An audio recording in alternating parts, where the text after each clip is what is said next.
இந்த 10 ஆண்டுகள் நாங்கள் ஆட்சியில் இருக்கும்போது எத்தனை ஆட்சியை கவிழ்த்திருக்கோம்.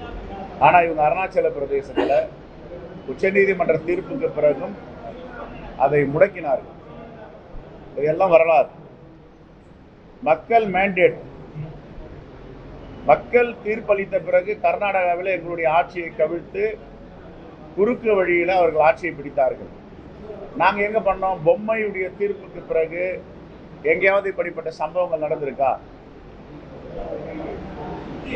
எதை பேசினால் சரியா தவறான்றது தெரியாம பாஜக தலைவர்கள் பேசுறாங்க. வரலாறை கொஞ்சம் படிக்கணும். பிளாட்பாரத்தில் இருக்கிறவங்களுக்குலாம் நாங்கள் ஓட்டு உரிமை கொடுத்துருக்கோம், அதனால வீட்டு முகவரி இல்லைன்னு சொல்றாங்க. கொஞ்சம் முன்னாடி தள்ளி பார்த்தீங்கன்னா தொடர்ந்து 4 வருடமாக பிரதமர் நரேந்திர மோடி வீடு இல்லாதவர்களே இல்லை, PMAY மூலமா எல்லாருக்கும் வீடு கொடுத்துட்டோன்றார். அவங்க பேசுறத அவங்களே கவனிக்கிறது இல்லை, உண்மையை சொல்றது இல்லை. ஆகையால் தான் இந்த கோளாறுகள் இருக்கின்றன. எங்கள் தலைவர் ராகுல் காந்தி ஜனநாயகத்திற்காக தொடர்ந்து குரல் கொடுத்து கொண்டிருக்கிறார். அநீதிக்கு எதிராக குரல் கொடுக்கிறார். இந்திய திருநாட்டு மக்களுக்கு கடைசியாக இருப்பது வாக்குரிமை. அந்த வாக்குரிமையும் பறிக்காதீர்கள் என்று மக்களுடைய முகமாக இன்று மக்கள் மன்றத்திலும் நாடாளுமன்றத்திலும் குரல் கொடுத்து கொண்டிருக்கிறார்.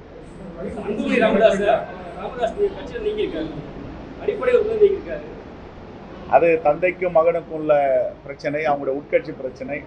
அதில் நாம ஒன்றும் கருத்து சொல்றதுக்கு இல்லை.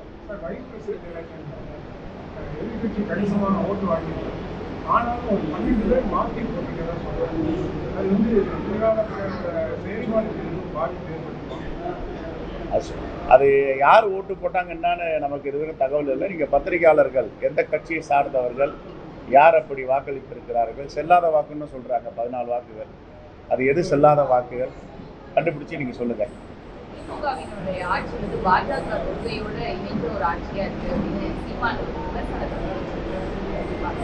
அவங்க எல்லாமே பாஜக கொள்கையோட தான் இணைந்தே போறாங்க. ஆனா வெளியில மட்டும் பாஜக வைக்கிற மாதிரி காமிக்கிறாங்க. இல்லையே, புதிய கல்விக் கொள்கை, நியூ எஜுகேஷன் பாலிசி, அதில் இன்ன வரைக்கும் கையெழுத்து போடலை. ஏறக்குறைய ஆயிரக்கணக்கான கோடிகள் கொடுக்க வேண்டியிருக்கு சமக்ஷரா சிக்ஷா அபியான் திட்டத்தில். ஆனால் அவங்க உங்கள் கூட ஒத்து வரலை. புதிய கல்விக் கொள்கை திட்டம் ஏற்புடையதல்ல. புதிய கல்வி திட்டம்லாம் புஷ்பரக விமானம் தான் முதல் கண்டுபிடிச்சது, ரைட் பிரதர்ஸ் கண்டுபிடிக்கல அப்படின்னு வாதம் வரும்போது அவங்க ஒரு வேளை ஒத்து போகிறதுனால கையெழுத்து போட்டிருக்கணும்.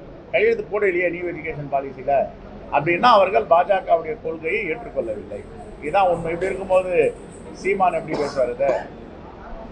Right, thank you.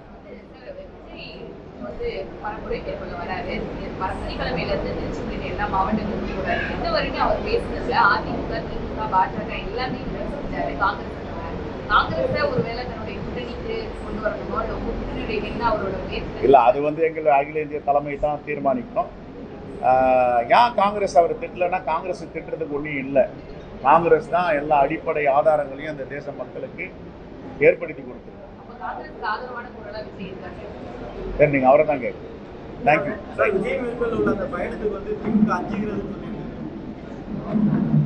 யாருக்கு யார் அஞ்ச போறாங்க?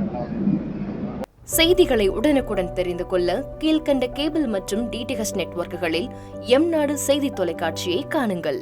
பாதகம் செய்பவரை கண்டால் நாம் பயம் கொள்ளலாகாது பாப்பா. மோதி மிதித்துவிடு பாப்பா, அவர் முகத்தில் உமிழ்ந்துவிடு பாப்பா. அண்மை செய்திகளை உடனுக்குடன் தெரிந்து கொள்ள இணைந்திருங்கள் எம்நாடு தொலைக்காட்சியுடன்.